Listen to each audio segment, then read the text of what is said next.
والصلاة والسلام على سيدنا رسول الله محمد بن عبد الله القائم بحقوق الله ما ضاقت إلا وحرج الله.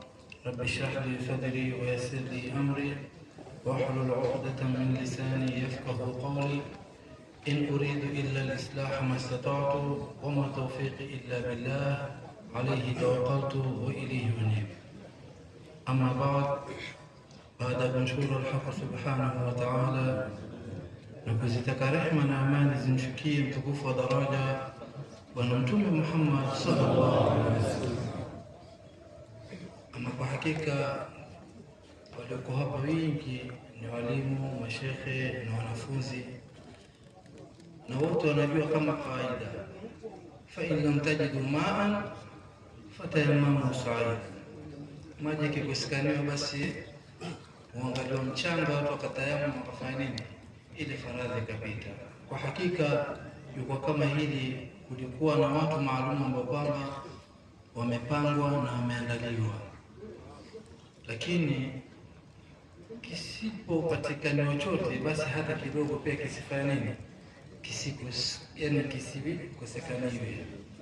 Ndio mkoona hivi leo tukaweza kusimamishwa mimi na ndugu yetu Sheikh Hamisi, ambao kwamba hatakuwa katika ratiba hii ya majlis kubwa kama hii, kwa sababu majlis ya dhikrullah hakuna katika ulimwengu kama majlis ya dhikrullah. Majalis dhikri hiya min afdal al-a'mal allati yatakarrabu biha al-'abdu ila Allah azza wa jalla. Hilo halina pingamizi katika tarika. Na haya majalisu dhikri, hawa bwana wakubwa kina Sheikh Abdul Qadir Jilani ambaye ndugu yangu amemwelezea hapa, tuwalekee watutuwekee majalis kama haya. Sisi tumekusanyikana hapa kwa sababu ya hauli ya mzee wetu shekhe letu Sheikh Salim ibn Mubarak. Siku katika masiku nilikuwa nazungumza naye kutaka kujua huyu Sheikh Saleh Izzuddin, kumjua vizuri, kwa sababu idha kunta fi shay'in fakun fihi. Wewe ushamua shekhe wako ni Sheikh Saleh, lazima umjue Sheikh Saleh nani. Kisha amua ufuata Sheikh Salim, lazima umjue yeye ni nani. Wakati nafuatilia historia ya Sheikh Saleh Izzuddin huku na kule, mpaka nikisema habari kama hizi, Sheikh Omar yeye mwenyewe nadhani nilisikitika roho yake. Kwa mara kadha na kadha nikifika nyumbani kwao kwa sababu ya kuchukua historia ya Sheikh Saleh Izzuddin,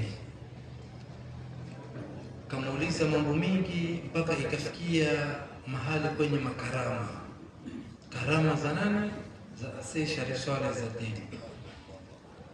Anambia, mimi nitakupatia karama moja, najua wewe kuna nyingi ambazo kwamba wazijua, mimi nyingine ambazo sizijui, kwa sababu karama za Sheikh Saleh Izzuddin nyingi sana nilichukua kwa mama yao hawa, wanijua mara kwa mara. Nilikuwa nikifika Tanga, basi yule mama alikuwa akinipatia historia ya Sheikh Saleh Izzuddin, ambaye kwamba yeye alimuona nani, Sheikh Saleh Izzuddin.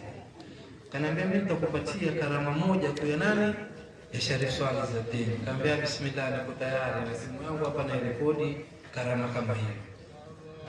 Akanambia, kaida yetu sisi huwa tukianza dhikri huwa tuanza Allahumma salli ala Muhammad wa salli ala shafi ilana Muhammad, yaenda mpaka ikifika kasida ya pili, Jailani shaydillah kailani shaydillah nurani shaydillah kum ya waliyallah. Nasikiza bado mimi, ni karama gani hiyo?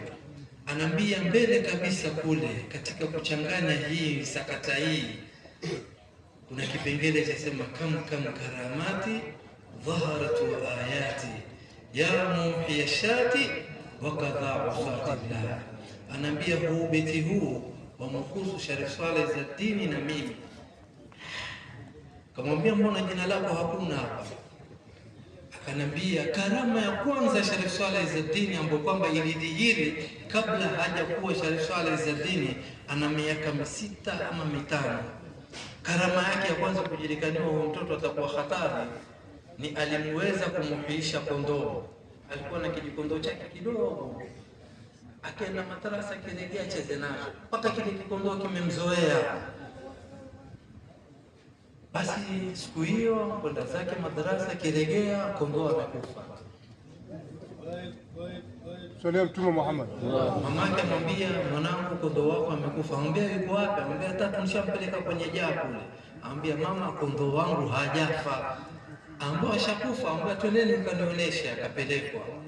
Akifika pale kwenye kile kijikondoo, amwambia, yaani waweza kufa bila mimi kuagana na wewe? Kile kikondoo kikaenduka, huyo akarejea naye nyumbani. Hii ndio karama ya kwanza ya nani? Sharif Swaleh Izzadeen. Kaambia, hapo nishapapata.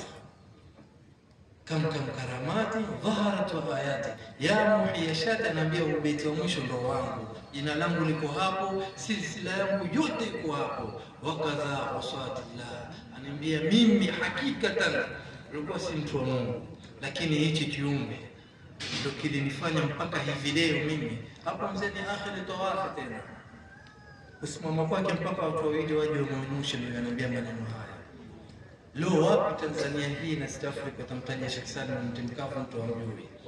Basi kama mtu hamjui, huyo amekufa. Ananiambia wakadha wasatillah. Na hii ndio karama kubwa kabisa, ambapo kwamba hata kuna yule Mbaraa kule khalifa kutoka sehemu za Somalia, katika kutunga kasida yake ile madad ya Sayyid Swaleh fabadir liman jaa zayan yabna al-akabir. Hii kasida ukisoma mbele pale asema, kafaka karamatun kaunu ibn Salim muriduka hayabiyun Abdul Qadir. Kiuhakika kama tunavyojua, Sheikh Abdul Qadir Jilani anaitwa Sheikh Abdul Qadir Jilani Muhyiddin, na hii ni lakabu alipatiwa zama zake alipokuwa yuinukia. Ilifika mahali kuwa tayari ashajulikaniwa ulimwengu mzima. Sheikh Abdul Qadir Jilani yotoka kwenye darasa lake, akifika njiani amwona mtu mzima ameanguka barabarani. Basi akachukua mkono ukayo afanya nini, yuamwenusha. Sheikh Abdul Qadir Jilani achukua mkono ule mzee yuamwenusha, akimwenusha akisimama yuaregea chini kukaa. Sheikh Abdul Qadir Jilani amwenusha tena, akikaa tena, akimwenusha mara tatu, akamwambia anta Muhyiddin, wewe ni nani? Muhyiddin, baada ya Mtume Muhammad sallallahu alaihi wasallam utawafu, wewe ndio uliibeba hii dini katika ulimwengu. Wapi leo utakuwa kumtaja Sheikh Abdul Qadir Jilani? Dalili kubwa ambayo kwamba tunaweza sema, na si dalili kubwa, lakini tunasema dalili kubwa, mawahabi wenyewe wasubutu kusema nani, kumsema vibaya Sheikh Abdul Qadir Jilani. Baada ya Sheikh Abdul Qadir Jilani kueneza ile Muhyiddin, dini ya Sheikh kuisha kisawasawa, kama mzazi wako vile ashaichuma mali kisawasawa, kitu bakia nini sasa? Ni kuienzi ile mali na kuiengaenga, iwe itabakia pale pale ama itazidi. Alhamdulillah, Sharif Swaleh Izzadeen amefanya kazi, lakini tutasema na Sheikh Salim bin Mubarak amefanya kazi sana. Kuna kazi kufanyika na kuna kazi kufanyika nini sana. Amefanya kazi sana Sheikh Salim, ambao kwamba Watanzania, kama nilivyosema asubuhi nikimsikia mufti asema, Sheikh Salim ameurahisishia Uislamu katika nchi ya Tanzania kwa jinsi alivyokusanya Uislamu. Kwa hiyo baada ya Muhyiddin ndo akachomoza nani? Izzuddin. Hii ni lakabu Sharif Swaleh Izzuddin, si babu yake yeye aitwa Swaleh ibn Saad ad-Din. Hizi zote ni lakabu za nani? Za Sharif Swaleh Izzadeen. Kwa hiyo baada ya Muhyiddin akaja Sharif Swaleh, akafanya nini? Akaienzi ile dini. Baada ya kuienzi, na mzee wetu mwenyewe ikawa anatuongoza mpaka sahihi, na inshallah dhikri na tarika itasimama ila yaumil kiyama kwa nia zao wao hawazee. Namalizia kauli yangu nikisema, Ashuarani asema, majalisu dhikri zinatun lilhal, kuwa hivi vikao vya dhikri ni zinatun lilhal, ni pambo hili, lakini kuna kitu ambacho kwamba kimejificha ndani yake. Wa innama shuria majlisu dhikri. Kwa sababu gani? ziyadati rawabit almahabba. Waliyatalaqa as-salikuna, watu watoka mbali mbali hapa. Kuna watoka Singida, kuna watoka Tanga, watoka Mombasa, sote tumekutana hapa. Kwa hiyo jambo hili la dhikri ndio lafanya watu wanakutana. Kisha jambo hili la dhikri ndio linafanya nini? Rawabitul mahabba, inazidi watu kufanya nini? Kupendana. Lakini hakulillahi, kweli tupendana, na kama hatupendani basi hatujachelewa. Maadamu hii roho bado iko hapa inacheza cheza, basi bado hatujafanya nini? Hatujachelewa. Yafaa tufanye nini? Tupendana. Ndiyo majlisi haya dhikri. Kisha jambo jingine ambalo kwamba ni mawili ya mwisho kabisa, waliyatanasahu, lazima kupatikana nasaha kama hizi. Ama jinsi ya madhikri yanaitwa, kwa sababu kuna njia nyingi za kukusanya watu, kama vile njia za wanasiasa. Huwezi kuona mkutano wote ambao kwamba umewekwa wanasiasa, isipokuwa lazima Maalim Goso, shika hizi 300,000, njoo na watu 10. Khalifa Damu, shika hizi milioni 2, nataka watu 35. Wale wa shekhe wale, Sheikh Abdulrazak, shika hizi milioni 7, mimi nataka nini? Lakini angalia majlisi dhikri. Majlisi dhikri haya yanaletwa kwa sababu gani? Liyatanasahu, lazima kupatikana nasaha. Na hizi nasaha ambazo kwamba walipokuwa wakitoa mashekhe, mimi sitoi nasaha, naelezea tu umuhimu wa kikao kama hichi.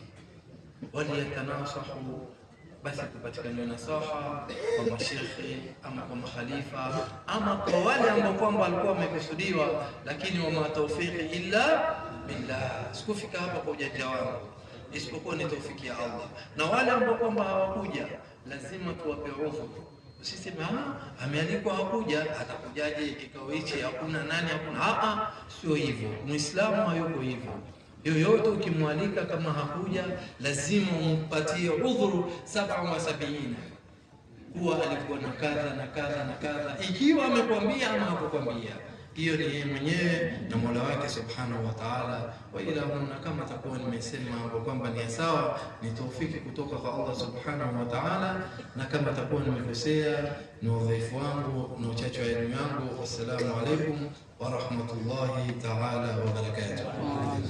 Assalamu wa rahmatullahi ta'ala.